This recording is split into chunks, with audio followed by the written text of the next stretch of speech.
CP. Iya betul Pak. Jadi Bagian apa? bagian gudang orang warehouse. Warehouse. Sudah berapa tahun mau di Sudah 3 tahun. 3 tahun. Oke.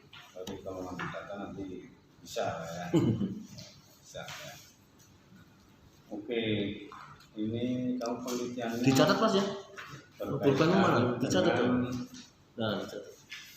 dengan apa? Dengan pengendalian kesediaan ya. Iya. Dan melakukan peramalan ya. Jadi saya sebelum ke latar belakang atau ini didaftar di sini landasan teori. Sebaiknya kamu yang pertama 3.1 itu peramalan dulu ya. Terus persediaan ya, persediaan. Nah, di dalam persediaan jenis fungsi, ketiganya ke metodenya yang kamu gunakan untuk persediaan kan bisa MRT, bisa LI ya, tapi karena ini produk massal kamu pakai LI. Nah, sedangkan 2.4 itu persediaan pengaman itu bagian dari EOI ya, masuk ke EOI. Terus titik pemesan kembali ROP itu juga bagian dari EOI. Justru yang keempatnya adalah kamu bisa ceritakan tentang objek atau barangnya ya, barang tersebut ya. Jadi pertama tentang peramalan, kedua persediaan ya, terus EOI ya. Oke. Terus di metode penelitian ya, metode penelitian ini kan bukan hanya untuk proposal saja, tapi ini untuk seluruhnya, untuk tugas saya secara keseluruhan ya. Nah, karena penelitian kan langkah-langkah yang akan kamu lakukan ya. Melakukan di sini kamu jenis penelitian, lokasi, jenis dan sumber data, terus teknik pengumpulan data, terus dirikan alir. Padahal kan seperti ini kan ada analisis dan pembahasan. Kalau kerja praktek atau magang nggak sampai ke pengolahan data doang ya. Tapi kalau deskripsi harus ada analisis dan pembahasan ya, dari pengolahan data terus kita hasilnya gimana kita analisis dan ada kesimpulan dan saran. Di sini nggak nyampe kamu ya. Jadi nanti kamu lihat contoh yang lain lah, kita pakai format baku aja lah ya, sistem 30 jam, studi pendahuluan, identifikasi, lebih seperti itu kan ya. Jadi kita jangan nanti bermacam-macam malah ya. Oke. Terus itu nanti kan ini ya, tata tulisannya kamu perbaiki ya. Nah, di sini latar belakangnya ini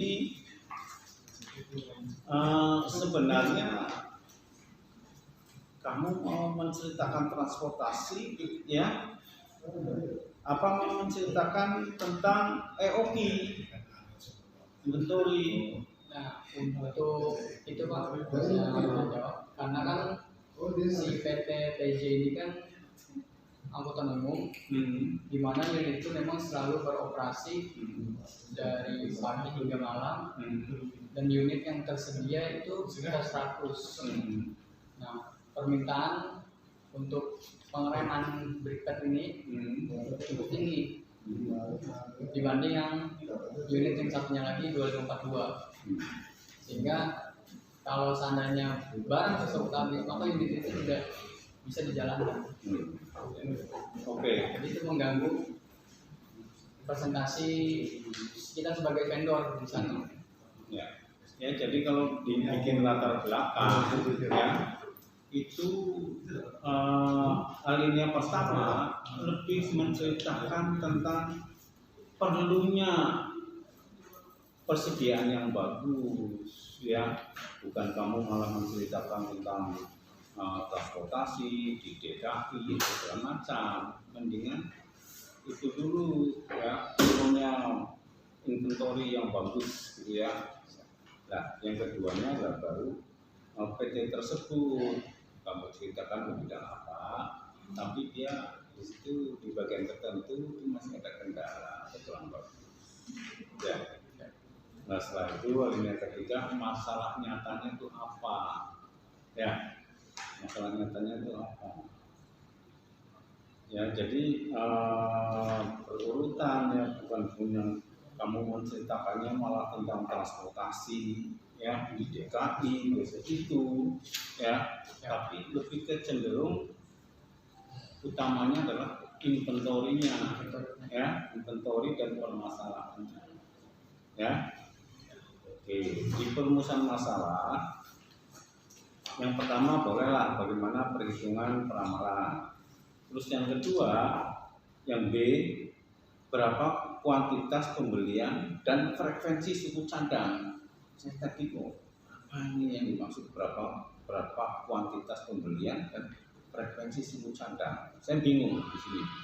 Tapi ternyata di tujuan mengetahui kuantitas dan frekuensi pembelian suku cadang. Jadi saya lihat kalimatnya lebih paham di tujuan dibanding yang di perumusan. Padahal perumusan sama tujuan itu kalimatnya sama, cuma depannya saja yang berbeda. Tujuannya misalnya untuk memahami atau menghitung ya. Tapi di sini berapa kuantitas pembelian dan frekuensi suku cadang. Kan? Nggak nyambung. Tapi yang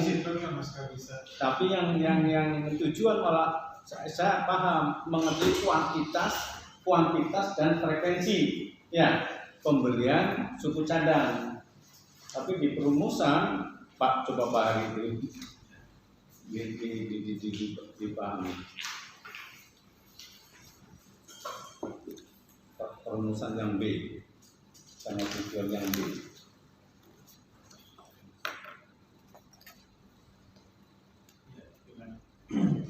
Yang berapa kuantitas pembelian, oke lah paham. Dan frekuensi suku cadang, enggak lah mungkin. Tapi coba baca yang tujuan yang B.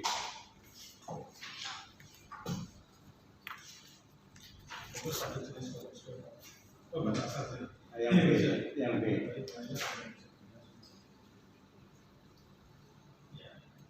Ya, paham yang B, yang tujuan ya.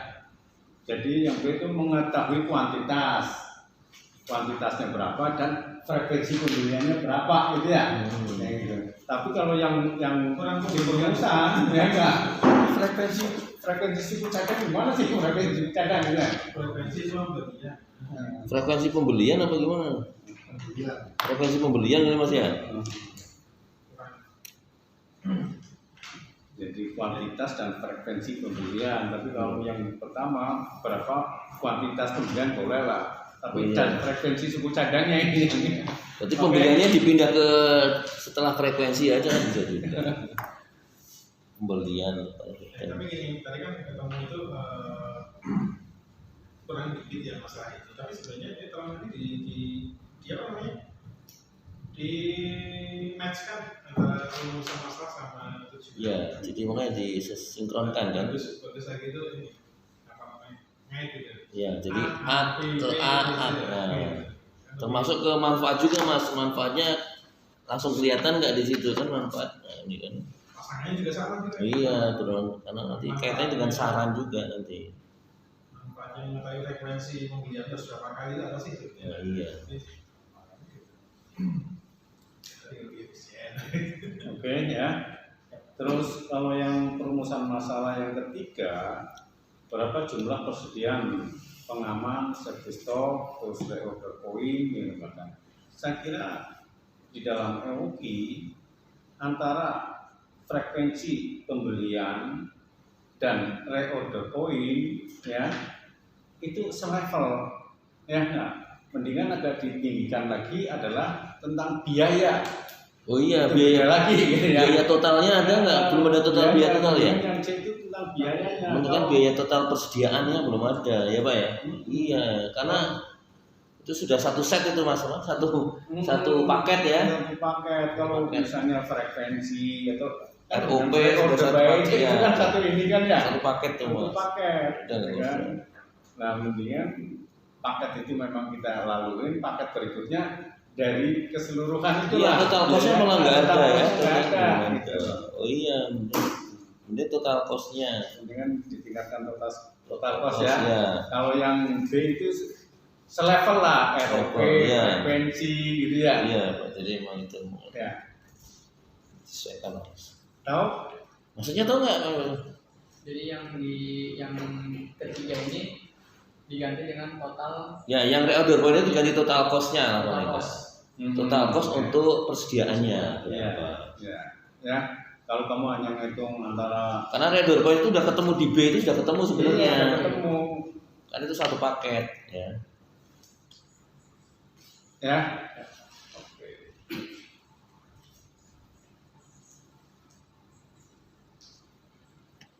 Eh, yang tujuannya itu juga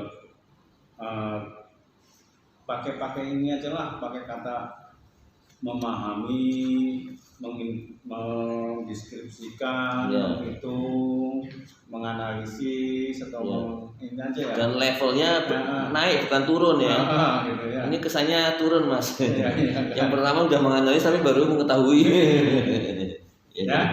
Yang levelnya itu kan paling dasar mengetahui dulu Eh, atau menentukan, baru menganalisis atau gitu ya. Dibikin levelnya naik. apa? Ya, kalaupun nanti secara informal ke Pak Budi juga nggak apa-apa ya. Ya, kadang-kadang ini kan memang bahasa ini kan apa orang teknik kadang nggak pinter-pinter banget. Ya. Silakan Pak Budi. Terus oke, nanti teorinya gampang tapi ini dia dulu ya tentang metode penelitiannya tadi ya.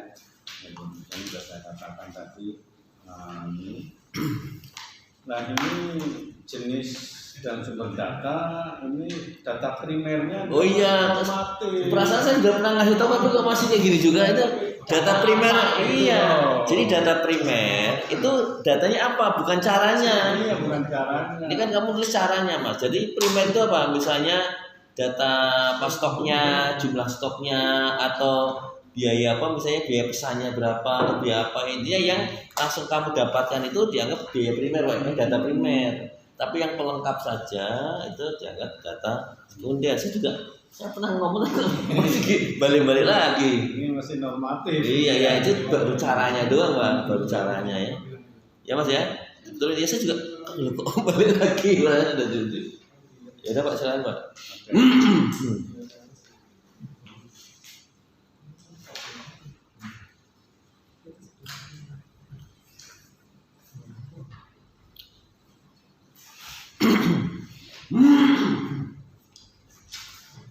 Nah ini juga tentang teknik pengumpulan data ya, teknik pengumpulan data. Sebenarnya di sini studi pustaka, observasi, wawancara itu memang teknik pengambilan pengumpulan data. Tapi yang diperlukan di sini adalah datanya, ya datanya sendiri data apa? Karena data ini akan kita gunakan dalam pengolahan data. Ya. Jadi di sini teknik pengumpulan data sebenarnya nggak penting, ya karena itu sebagai narasi aja lah, ya. Teknik pengolahan data, pemilihan subdepot, terus kualifikasi persediaan, analisa forecast, ya.